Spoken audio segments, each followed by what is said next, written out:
Hello everybody, BrioS here, and for you guys today, I decided to revisit one of my favorite heavy mechs of the game. And if you're looking for a so-called meta build, a build that does a lot of damage, plays well and performs well, this build might be for you. I actually shared this build a few months back, several months actually, almost a year I think. And yeah, I like to revisit builds to see how they perform on the ever-evolving battlefield, and also to showcase to players who have not seen builds before like this, yeah, to showcase it to them. So anyway, this is the 75-ton clan HAGVomit Night Gyr-H. I'm actually using the H variant and bracket L because I'm actually using the Loyalty Edition, which comes with this really nice unique pattern, but it has a 30% C build bonus and I don't need it, as you can see. So anyway, let's talk about the Night Gyr first. The Night Gyr actually plays like an assault mech. It only moves at 64.8, so it's kinda slow. As you can see, it's kinda chunky, and it has the mobility of an assault mech.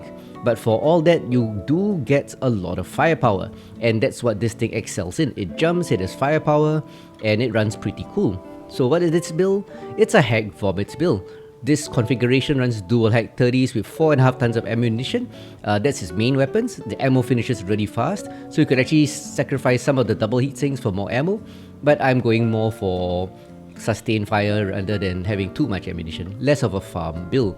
The secondary weapon is only a single ER large laser. I do know there are other variants, other builds, but I'm just running a single ER large laser.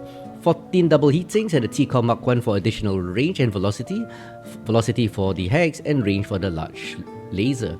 And this allows this build to fire fast. I'll talk about the cooldown quirk later.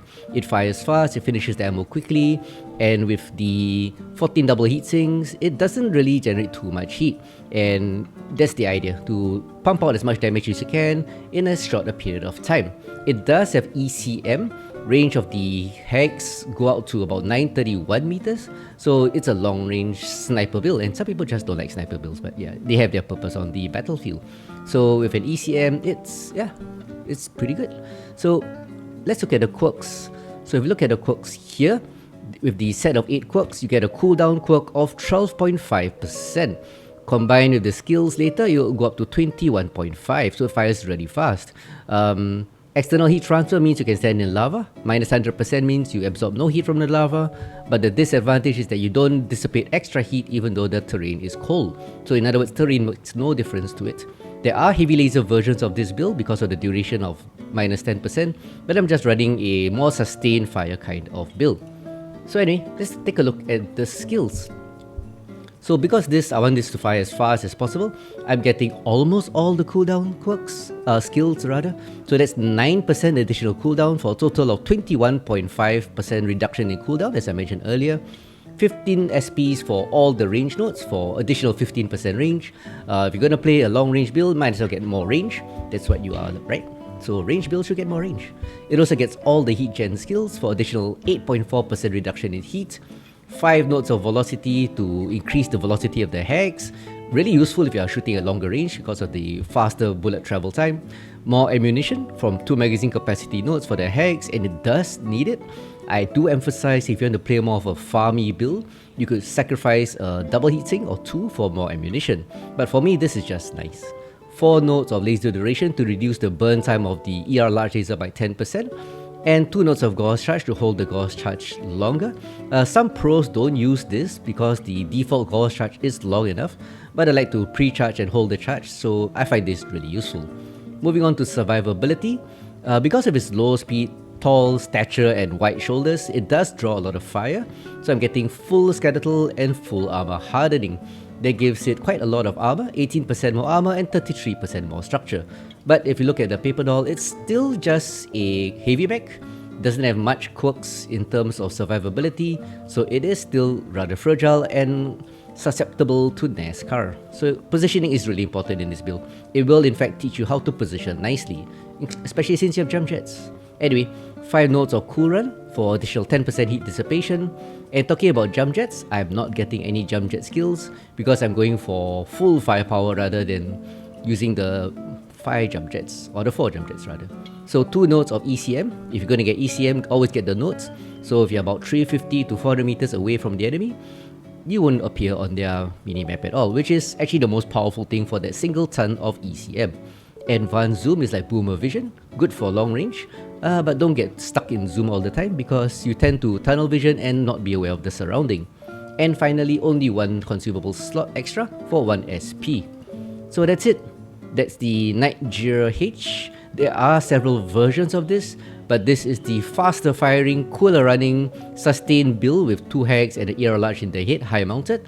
Yeah, kind of punishing in terms of its speed and size, but it forces you to practice positioning and predict the enemy movement. So anyway, it still performs really well as you see from the gameplay. So let's get down to it. Let's go. And for the first showcase match, it's a match on a map I really do not like. It's Hibernal Rift, which is a really old design with a central high ground like a hill, and it's surrounded by low ground with very few ramps, and people just tend to run around in the low ground at the fringes, leaving mechs behind and then just dying as they run into the center one by one.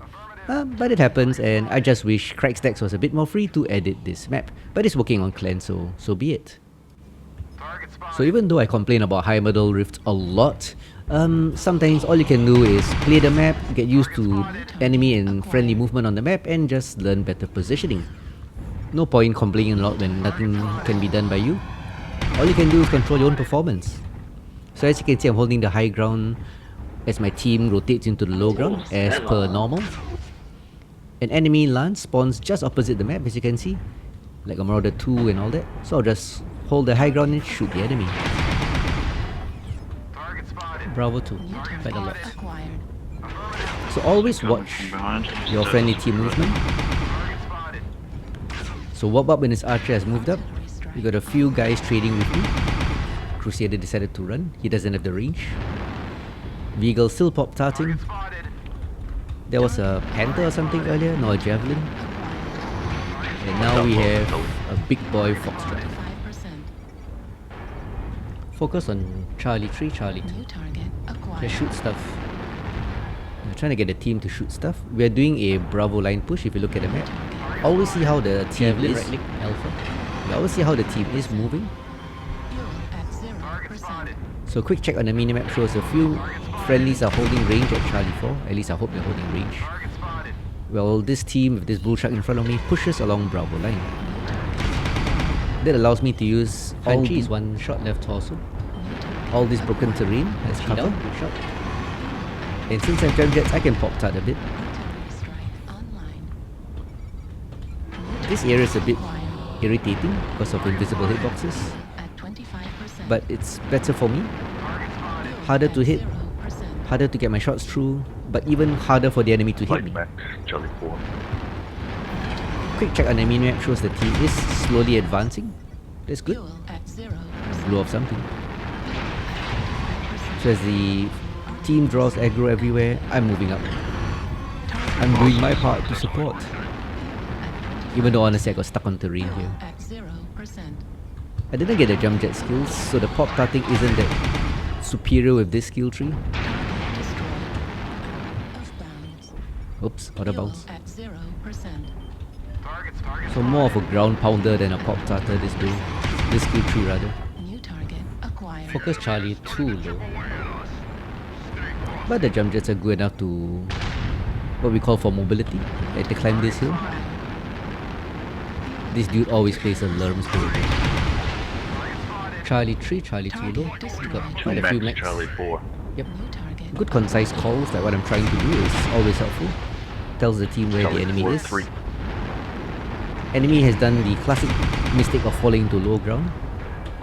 Thankfully my team has come out of low ground. If you look at the minimap, we are holding Bravo 2, Bravo 3 nicely.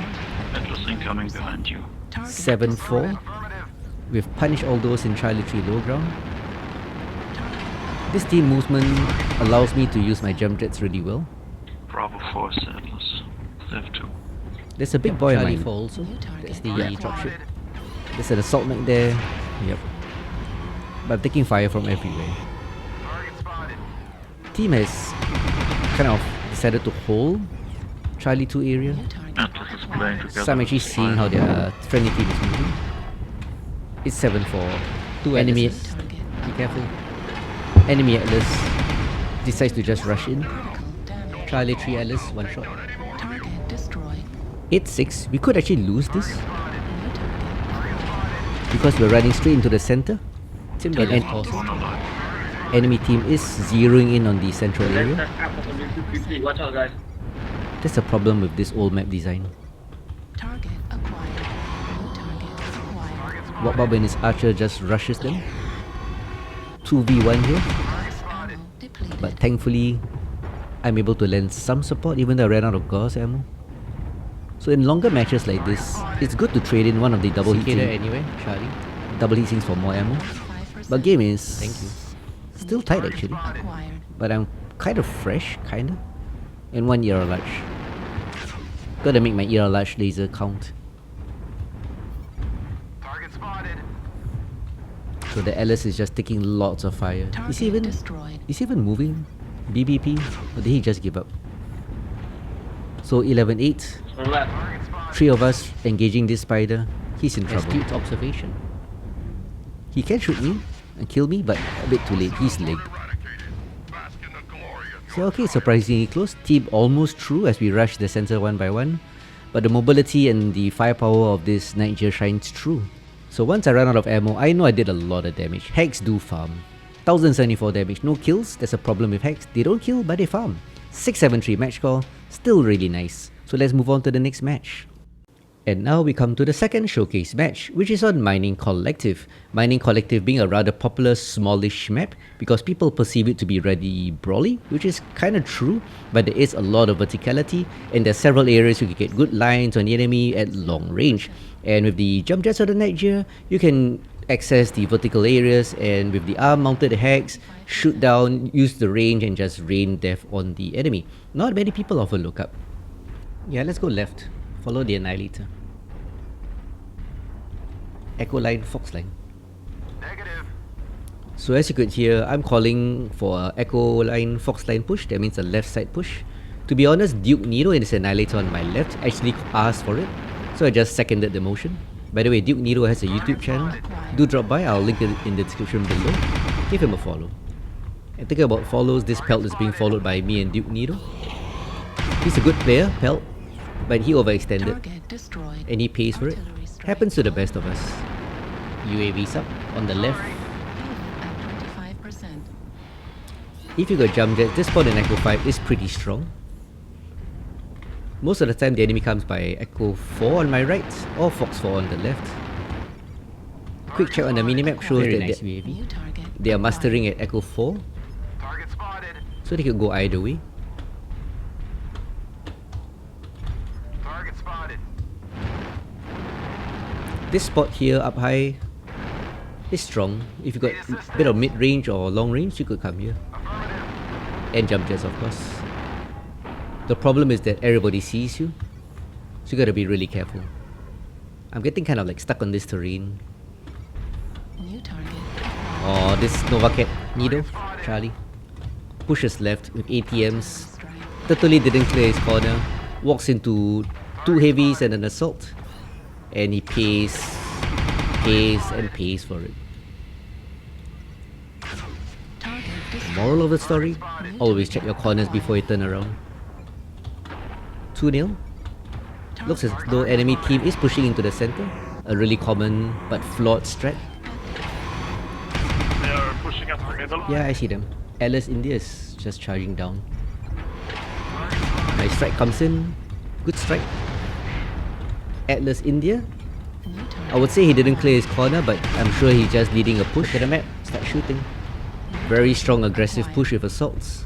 If you look at the minimap, our team is kinda New scattered. target acquired. Rifleman is halved, Delta. But their push is not being supported by the enemy New team. target acquired. Shadowcat Hotel left leg. As you can see, Shadowcat Hotel is linked. Being in the middle is not the best idea. If you look from my angle, you got lots of lines on the middle. It's a really old but very flawed strat. People run into the middle and they don't know what to do.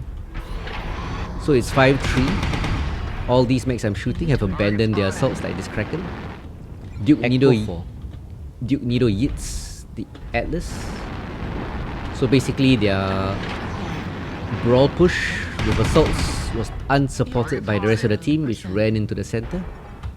like all these people, and they just walked into like 2 of us plus Duke Nedo. Lots of ATMs. Acquired.